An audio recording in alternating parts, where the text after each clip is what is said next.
weeks on end, not really doing anything much. And so he's wanting to get them to do something. Luckily, we're sort of like a social enterprise, so Yeah. you know they're looking for non-profit, social enterprise, social impact type projects. So he's sort of like saying, well, just let us know what you're doing and we can get them on. And they're like people I could never afford. Yeah. Brilliant. I love it. Awesome. Yeah. But that's exactly what you want in your situation, right? But tell you what, that's taken a lot of work just to get the right people to, Oh yeah. yeah. Well, like getting someone on Yeah. board is triple the work. It could right? take But- 6 months, Yeah. but it also takes 6 months to get an investor on board. So Yeah. you know, sometimes takes 6 Certainly. days if they're very keen, right? You never know.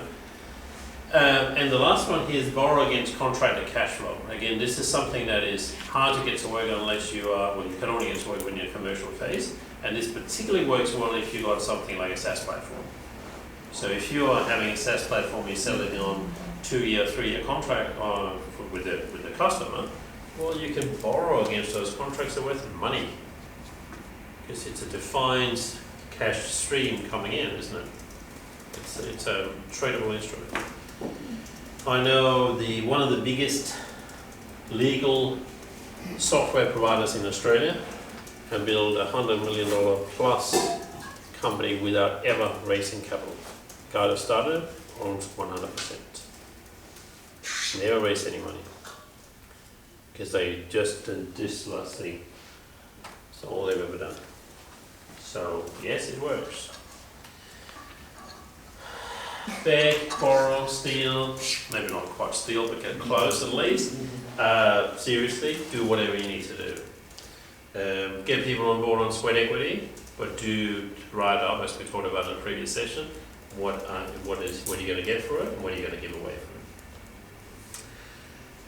This is one of the most common things that you will come across as a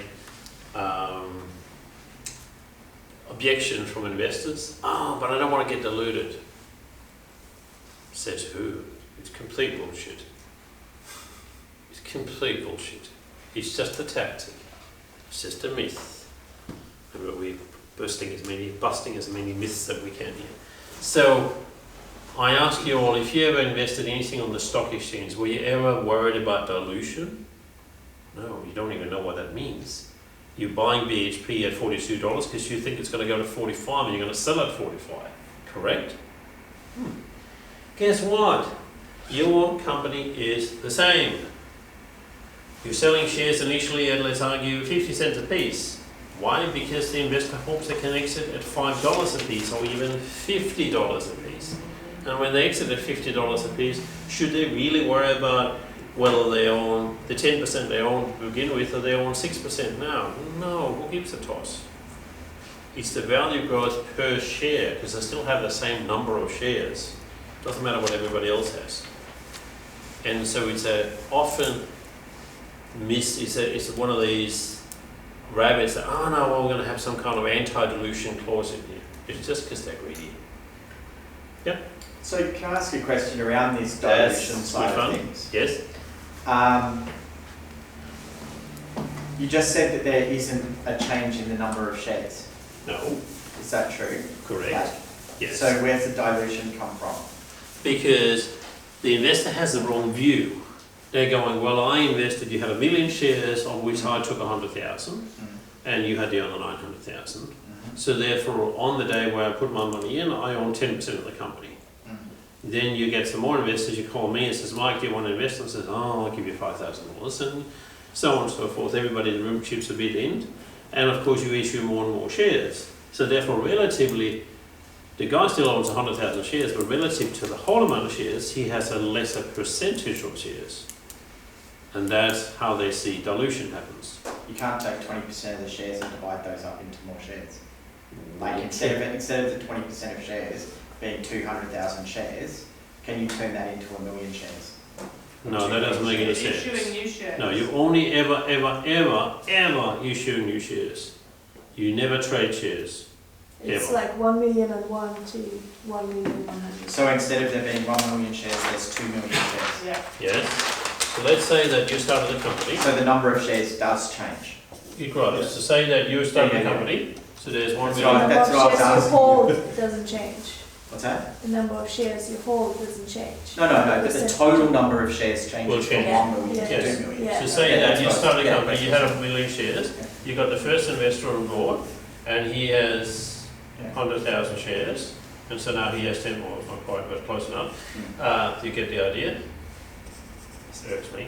You had 900,000 to start with, and you issue 100,000 to the first investor, and he now has 10%.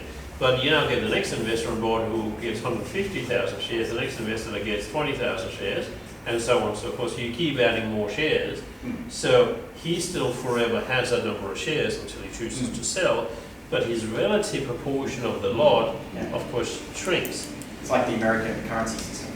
That is going to Yes. print another $1 trillion and it just happens to be there. Yeah, just look at the Italian, it's even better. Or Greek. Whoa, any Greek people in the room? Oops. But, you know, so why he gets upset is like, well, it seems like I have less of the whole. Now, of course, if this was worth, like yours and his shares, like say you raised that, say let's call that a $2 million valuation, so you put $200,000 in.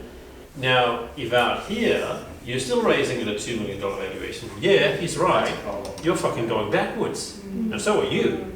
Yeah. That's a big problem. If that's 10 million, that's okay. But if out here, even if it's 5 million, he's way okay. So his thing was worth whatever, $2 a share, and it's probably worth about $3 a share over here. Why would you not be happy? What's your problem?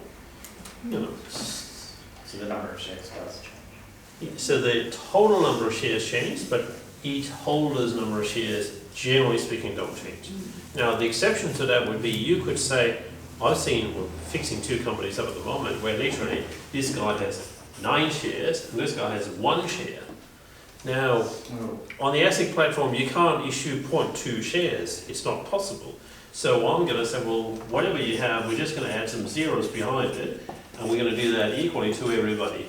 And then we can start issuing more shares. Right? But that's just basically the topping up of, like, just handing out that don't have any value, but it's the exchange of shares. Don't you need to contribute 1 cent per share? No, because you can change the value. The minimum's 1 cent though, isn't it? Minimum once, well, yes and no. Technically, it's On 1 cent. paper. On paper. Yes, thank you. That's a good way of putting it. But yeah, it's not about the percentage you own, it's about the dollars you own. And so what the investors need to be reminded about, this is a wealth play. As long as I get your stake in my company to keep going up and up and up, will you be happy? And if they're saying no, we need to have some kind of morality conversation. That doesn't make any sense. Yes? Isn't it about control sometimes, or influence, or is that different? Well, it could be. But if this is the kind of scenario, we're a long way from anyone having control over anything apart from the guy that started it. Right? Because he has such a big majority. Okay. So it's when the dilution comes in, it's rarely about the control, it's because people think that somebody's taking some money away from them. But from a founder's perspective, it is about control, because when you get diluted, your percentage does get diluted. And So that's the opposite view, so Yeah. that's correct. So let's say that the gentleman in the corner with a very colourful laptop, he started one day and he had a fantastic company here, and he owned all the shares. And so basically he had 100% control, right? And as this shifts and eventually, you know, they take more and more of the whole, so if we represent it as a percentage, let's argue now over here, somebody else has 40 and he's got 60, still got relative voting control. But maybe this moves on further and the outsiders now have 60 and you're left with 40. Well, you don't have immediate or absolute voting control anymore, which is why we talked about in the last session about shareholders agreements. So the shareholders agreements can alleviate these kind of things. Not completely put them out of effect, but certainly alleviate the issues that it generates. Did you have a question? Have you talked about valuations and like pre-money and Pre and post? yeah? Source of much confusion. Yes, that's a good one. So let's argue that we are raising, let's take some simple numbers. We're raising $2 million and pre-money is 8, therefore post-money is 10. Right? So, these are the terms. This is a very technical diagram. So when we say pre-money valuation, we refer to what the valuation is before somebody else put money into it. When we refer to it as post-money valuation, it is what the valuation is after they put the same amount of money in. Right? So basically pre-val plus the investment amount equals post-val. Yep. Potentially dumb question, but is the Nothing is. Is the pre-money the amount of money that's been invested in the business thus far, or based No. on what potential earnings are? It never is what's been invested in the business, because then that would mean that basically, well, if we go back a bit, let's take this diagram and go step by step. So let's say the founder issues 1 million shares. And as we just heard before, you can have them at 1 cent each. So therefore the founder technically has to put $10,000 in, right? That's basic mathematics.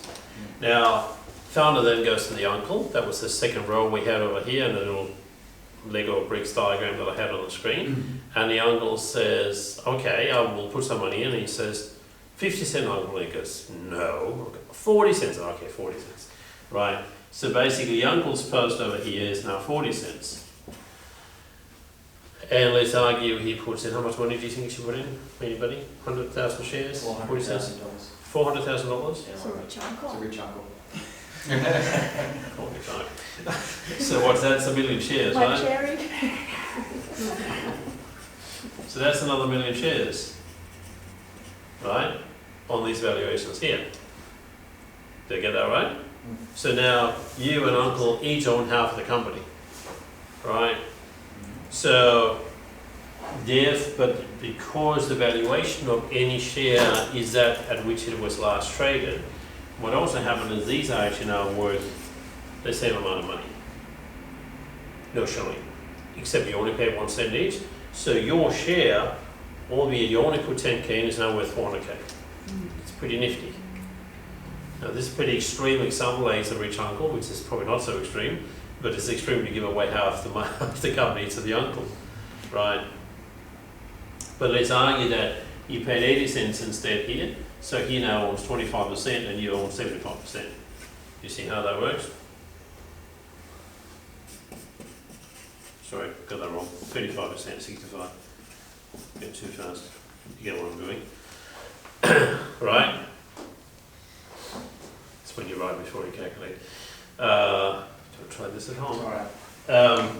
So there's a number of, this is why one of the things that you've got to have when you start thinking about issuing shares, even before you do it, just go to an Excel sheet, type in that one in line that says, I personally put in $10,000 for 100 million or for 1 million shares, 1 cent each, on this day. You just keep adding these lines because it's the only way you'll get some kind of sense out of this. And it's a legal requirement to keep a share register. So it's not a bad thing to start with, yeah? Different classes of shares, do they change this? In a word, I wouldn't do it. Please, if you can, avoid it. It creates a messy life, and it creates, if it's somebody else that holds preference shares against you, it means that you probably lost. And if you're holding preference shares against somebody else, it means they're probably going to get angry.